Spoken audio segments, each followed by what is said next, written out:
Many believers think that the longer and more emotional a prayer is, the more powerful it becomes.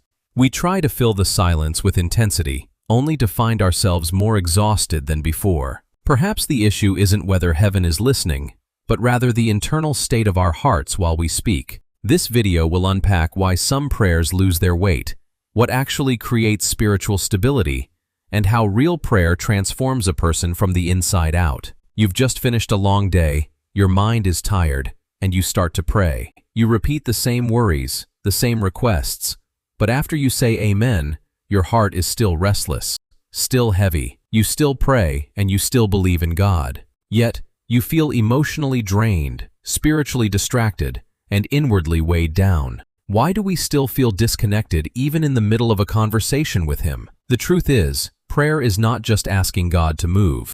Prayer reveals what is truly ruling your heart, where your trust is breaking, and where your fear is hiding. In this video, we are going to understand why some prayers feel spiritually empty, how surrender changes everything, and what real spiritual authority actually looks like in difficult seasons. If you've been carrying this exhaustion quietly, you're not alone. Feel free to share your thoughts in the comments below. To understand why we feel this way, we must first look at what happens when prayer becomes emotionally loud but spiritually disconnected. Here is a strange truth. There are people who pray every single day, yet the more they pray, the more exhausted they feel. They say so many words, but inside, there is still a chilling emptiness. At this point, prayer is no longer a conversation with God. It has become a panic response, a survival habit, or more accurately, an endless loop of old, weary routines. We live in an era where minds are constantly distracted, emotions are drained, and spirits are fragmented into pieces. We bring all that chaos into our prayer time, and then we realize that many of our prayers are actually just the voice of fear. It is anxiety repeating itself under the guise of religious words. You find yourself lying awake at 2 a.m., praying the same fear over and over again. You beg for peace, but then immediately go back to scrolling your phone aimlessly. You finish praying, yet you carry that same panic with you all day long. Still tired, still restless. The problem isn't that God isn't listening. Prayer loses its weight when our hearts are no longer truly present. God doesn't just listen to your words. He looks at the posture of your heart. Because prayer is not just about speaking to God. Prayer reveals what is truly ruling your inner life, and that changes everything. But real prayer only begins when honesty replaces the performance. So many of us try to sound spiritual instead of being truthful. We use polished language, forgetting that God doesn't need a perfect vocabulary. He needs the truth. Because hidden exhaustion only grows in silence. Real prayer begins when the masks come off, when the pretending stops, and when we finally admit how weak we feel. Have you ever tried to act spiritually strong at church while feeling completely broken inside? Maybe you pray politely while secretly feeling angry with God. Or perhaps you feel emotionally numb after so many disappointments. But remember this. God can only heal what we stop hiding. He already knows. Repentance is not about self-humiliation. It's not a moment for shame. True repentance is a return, a realignment. It's about reopening the door of intimacy with Him. Every fear, every bit of bitterness, and every moment of numbness, they all need to be brought into the light. That matters. Repentance is not humiliation. It is the return of emotional honesty before God. And as honesty deepens, control slowly begins to loosen. Here is the truth. Many of our prayers are actually just attempts to control the outcomes. We crave certainty. We want timelines. We demand immediate clarity. Sometimes, anxiety cleverly disguises itself as intense spirituality. Do you find yourself checking your phone constantly right after praying?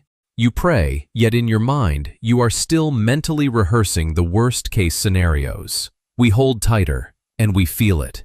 The problem is, spiritual exhaustion often comes from carrying responsibilities that God never asked us to carry alone. Surrender is not passivity. Surrender is trusting God without needing to control every single detail. Look at Jesus in Gethsemane. There was emotional agony, yet the trust in his relationship with the Father remained unbroken. Surrender doesn't change the circumstances immediately. It changes your emotional posture. Some prayers feel heavy because we are trying to carry what only God can carry. And surrender creates something that most of us completely misunderstand.